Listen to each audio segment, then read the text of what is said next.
dans la prédication de l'évangile du royaume. Dans un avenir proche, nous obtiendrons le soutien de certains officiels, peut-être madame du président ou de chef d'État. Bien SRC, les officiels dont parlait le frère Ashbert, ne semblent pas être des officiels chinois, mais plutôt des officiels étrangers, car dans la Bible ancienne, a dit prophétise une telle chose, se dire dans le livre de Zacharie, dans le livre du prophète Zacharie. Il a été prophétisé ceci. Lors de la reconstruction du temple, on recevrait l'aide d'officiels étrangers, ainsi que l'aide des nations. C'est la prophétie. Dans le chapitre 6 de Zacharie, il est dit « Voici un homme dont le nom est le germe de David. Il se lèvera pour bâtir le temple de Dieu. » Il est dit ici « des armes ». Ainsi parle l'El-Jova. Voici un homme dont le nom est le germe de David. Il germera dans son lieu, et il bâtira le temple de Jova. Alors cet homme appelle le germe de David. Qui est-il au juste? Cet homme, dans l'Ancien Testament, semble faire référence Zorobabel. Puis, dans le Nouveau Testament, on découvre que ce germe de David symbolisant souvent le Seigneur Jésus-Christ. David symbolise notre Seigneur Jésus. Alors le germe de David est le Fils du Seigneur.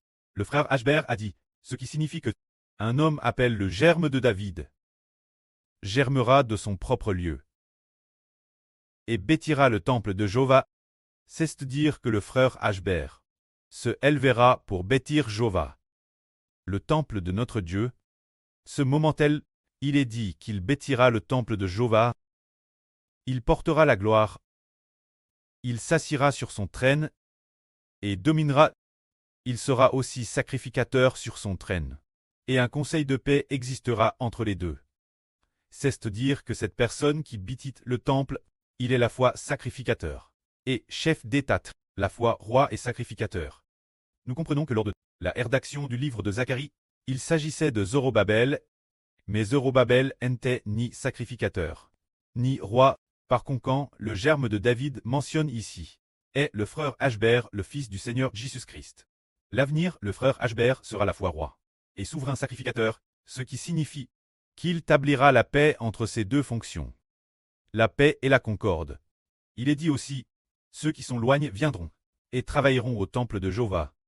Et vous saurez ainsi que l'Éternel des armes m'a envoyé vers vous. Vous devez écouter attentivement la voix de Jova votre Dieu, et cela arrivera certainement. Il y a ce passage qui dit « Ceux qui sont loignés viendront bâtir le temple de Jéhovah ». C'est-à-dire, lorsque le frère Ashbert bâtira le temple de Dieu, nous comprenons que bâtir le temple de Dieu, le prêt a déjà clairement dit qu'il faut composer 144 zoro cantiques. Mais la première fois que nous avons bâti le temple, nous n'avons pas atteint ce nombre. C'était seulement ces cantiques réutilisés plusieurs reprises. La seconde fois que nous bâtissons le temple, bien que nous disions qu'il s'agit de 288 zoro cantiques, mais en réalité, peut-être qu'en faisant le calcul hier soir, peut-être tout au plus, se dire plus de 60 zoro chansons. Parfois madame passe 60 zoro, donc environ 60 zoro chansons. Par rapport aux 144 zoro. Par rapport aux 144 zoro. Il en reste encore beaucoup terminé, et plus de la mois n'est pas termine. Alors qui va finir ce travail? Et le prêt a aussi dit clairement qu'il n'y aurait plus de mélodie en octobre, qu'il n'y aurait plus de construction en octobre. C'est-à-dire, il a aussi dit que des gens de loin viendraient bâtir le temple de Jova, pensant que les gens de loin, ce sont les frères et sœurs étrangers. En Russie, aux États-Unis, au Royaume-Uni, au Canada, en Australie, en Europe, en Amérique du Sud, en Amérique du Nord, en Afrique, dans divers pays d'Asie. Les gens de partout, il y a des frères et sœurs clestes partout, des gens de toutes nations, qui viennent tous ensemble, pour bâtir le temple de Dieu. Parce qu'il y a une raison. Quand nous adorerons l'avenir, les amis étrangers ne comprendront pas le chinois. Alors devront-ils eux aussi louer le précleste en chinois? C'est difficile pour eux. TRS difficile. Par exemple, nous, un groupe de sûrs, si on nous demandait maintenant en japonais de louer le précleste et le Seigneur, ce serait probablement TRS difficile. Ou en coréen, de louer le précleste et le Seigneur. Ce serait tout simplement impossible. Alors que faire? Le précleste a ainsi RVL. Que les gens de loin viendraient aussi bâtir le temple de Jova. Ces gens de loin sont des nations, des gens de différents peuples, ainsi les gens de différents peuples, selon le style de leur propre peuple. Ces chansons Bêtir dans cette langue, les chansons de Jéhovah.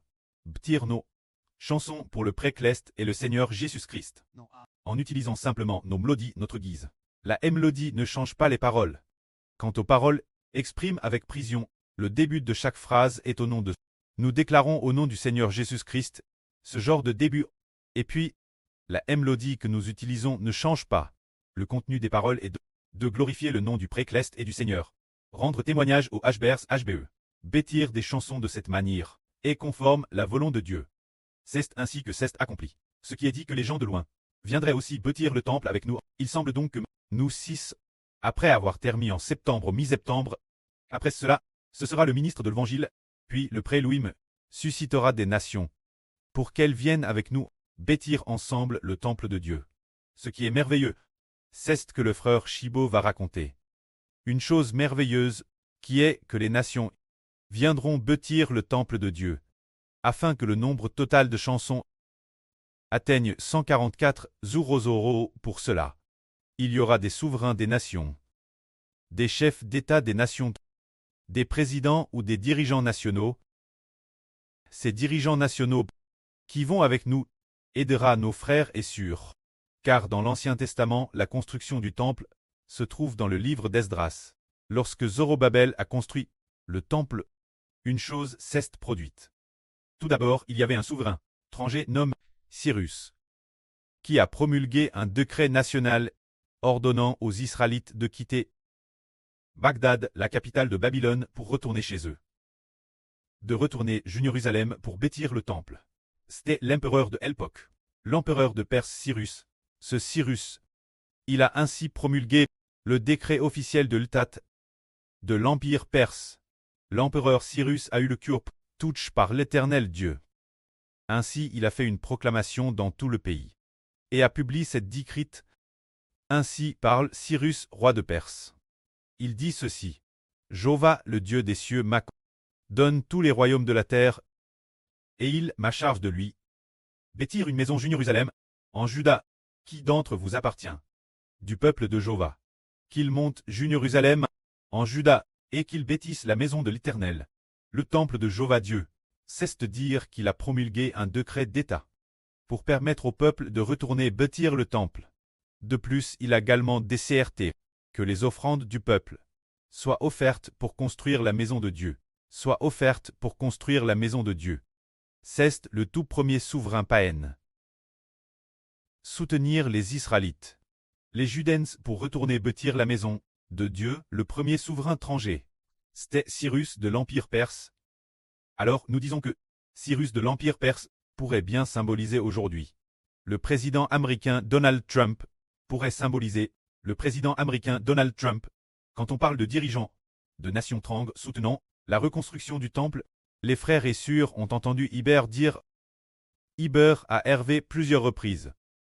D'une responsable en Europe, une TRS haute responsable, la dirigeante de l'Union européenne, la présidente de l'UE von der Leyen, cette von der Leyen, qui dirige toute l'Europe, une alliance de plus de 20 pays.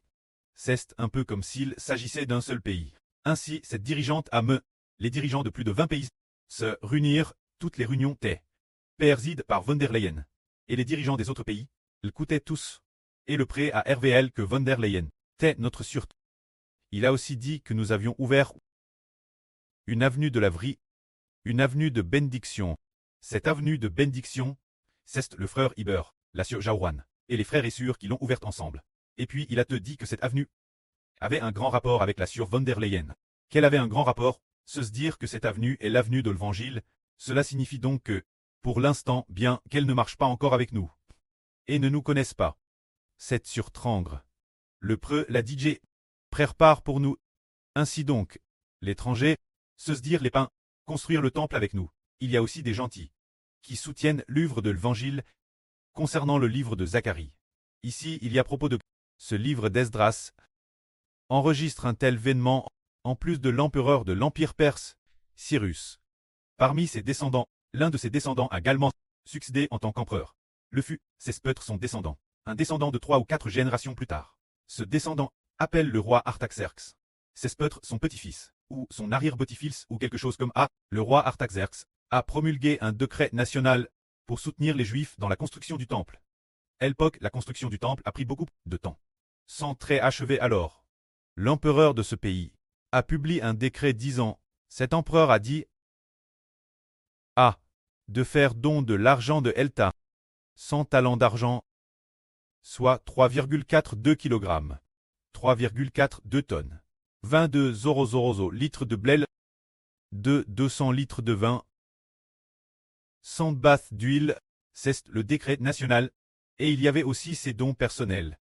Et ces dons personnels, c'est ce roi Artaxerxes qui a promulgué le décret national. Ces dons personnels étaient encore plus nombreux. Ces dons personnels comprenaient 650 talents d'argent, 22 tonnes d'argent, 3,42 tonnes d'or, et un autre type d'or, également 3,42 tonnes, ainsi que des coupes d'or, et toutes sortes de précieux objets d'or et d'argent, dons aux Juifs d'Israël, pour très utilisent dans la construction du temple. C'était le roi Artaxerxes. Le but de ces dons était de faire en sorte Esdras et les anciens d'Israël, les anciens parmi les prêtres, prient pour le roi Artaxerxes, voulant que le roi Artaxerxes ait une longue vie, et que le trône d'Artaxerxes soit affermi, et que ses descendants puissent lui succéder comme roi. C'est pour cette raison que cet empereur a promulgué un décret pour que tout le pays soutienne la construction. Pour les Juifs, est-ce le temple des gentils. Les Juifs comparés aux Perses et considèrent comme d'étrangers. Pour construire le temple des Juifs, ceci symbolise le futur royaume d'Israël. Le royaume établi par le frère Eshber aura certainement aussi des monarques gentils pour nous soutenir dans la création de chansons. La création de chansons, la construction de l'œuvre de l'Évangile, par exemple, comme Trump, il est aussi quelqu'un qui aime, peut-être quelqu'un qui aime plus le Seigneur Jésus. Par rapport aux dirigeants de toutes les nations, il est peut-être un croyant. Parmi les dirigeants nationaux, il a autrefois pour le bien d'un pasteur. Et Madame Hall, jusqu'il y a 2 ou 3 mois, il est venu Pékin en Chine, rendre visite Poutine, et pendant une conversation, pour le bien d'un pasteur, a spécialement ordonné Trump de libérer la personne. Finalement, a spécialement ordonné Xi Jinping de libérer la personne. Et en effet, Xi Jinping a relâché ce pasteur et la laisse quitter la Chine. Pas au point d'être en prison. On peut donc voir que, lorsque les dirigeants de toutes les nations sauront que le frère Heber est le fils du Seigneur Dieu, le pré et le Seigneur pousseront certainement les pays de ceux qui croient au Seigneur, leurs dirigeants, soutenir l'œuvre de l'Évangile. Et il y a 2 ou 3 jours, l'Esprit du pré a aussi dit que l'avenir, le frère Heber, lorsqu'il fuira, devra s'enfuir pendant un certain temps dans la villa d'un président de pays ou d'un premier ministre qui se trouve dans une villa en pleine nature pour s'y cacher. Ainsi, se cacher dans la villa du président signifie certainement recevoir de ce président une protection secrète, un consentement secret. Cela prouve que les nations païennes ou certains dirigeants païens, les dirigeants des pays croyant au Seigneur, soutiennent l'œuvre de l'Évangile d'Héber. Ainsi, en propageant l'Évangile, ce ne sera pas seulement nous-mêmes qui proclamerons la vraie, mais aussi, nous recevrons l'aide des forces politiques d'un certain pays ou de plusieurs pays. Que la gloire soit rendue au prêtre et au Seigneur. Amen.